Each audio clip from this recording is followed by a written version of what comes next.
Let's freaking quickly talk about this game. It was good.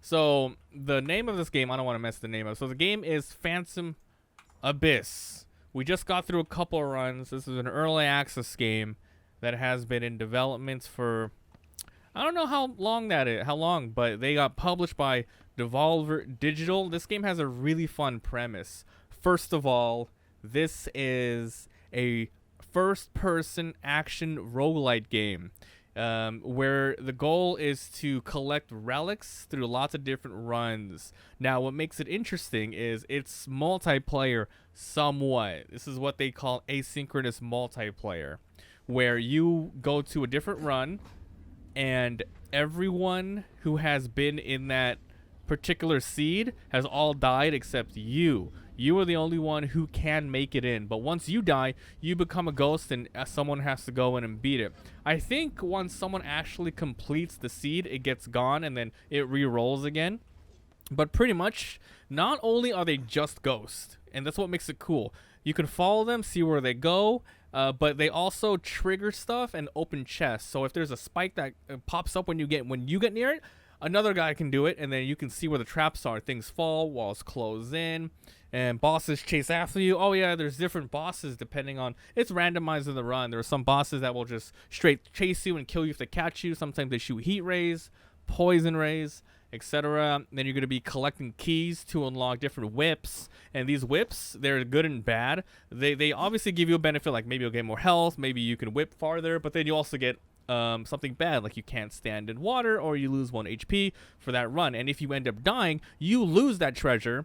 And it's not working right now because early access, and they were messing with some settings, but they were saying that people were losing keys if you share your key, because you're supposed to share your ID to somebody and then they're supposed to beat it, so you reclaim your key, your whip, the one that you got that you lost. Otherwise you have to rebuy it in the game.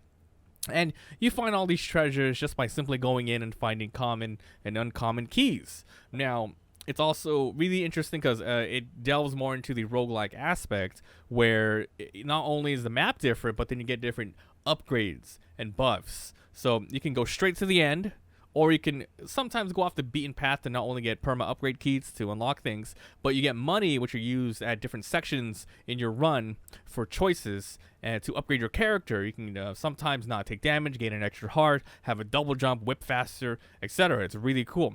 So there's a ton of different relics to get, and there's a lot of different biomes to get. I think there's like 4 or 5 different biomes, but you have to choose which one you want to go to, and then it'll go from there. And the difficulty definitely rises as the further and further you go.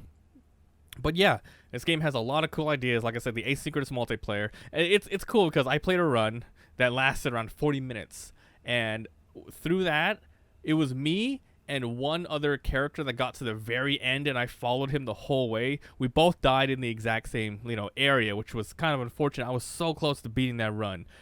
I would have been happy because this game runs smooth. Now, gameplay aspect, it's great. It runs so smooth. I think there were some complaints on Steam that I saw where people were getting either some crashes or their computer just couldn't run it for some reason. I'm playing this on high. I'm using a 110 field of view. It goes up to 120. 90's okay, but I really recommend 110 or something like that. And I lowered the frame rate to just a straight 60.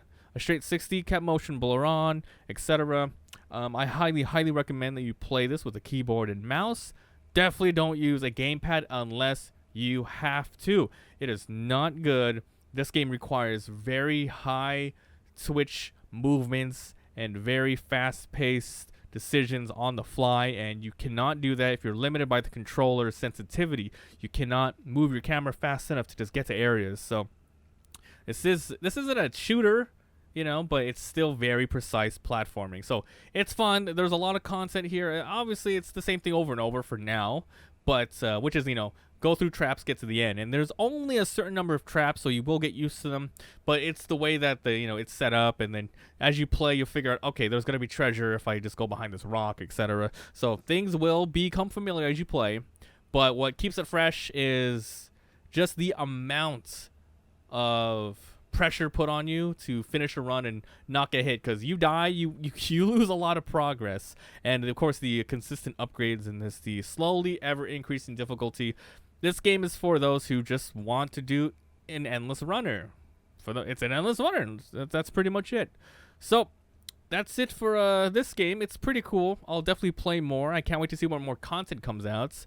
Hopefully, maybe in a week or maybe in a couple of days, they can fix the share your seed feature. So maybe I can jump in some others and I can share it myself. Because this is definitely being built around a community, and it does feel cool when you're running around on a map. You start the map and you have 20 other people with you, and then as you go through different floors, it slowly dwindles down to 15, 10, 5, and then 1, and then you and then you connect to like the last couple people you see, because you see their names the whole time. And if you get that feeling from seeing somebody, someone's gonna see your ghost and hopefully see that as well. So this game's good. Phantom Abyss, great game published by Devolver Digital. I'm definitely keeping this one in the back pocket, playing it whenever I can. It's good.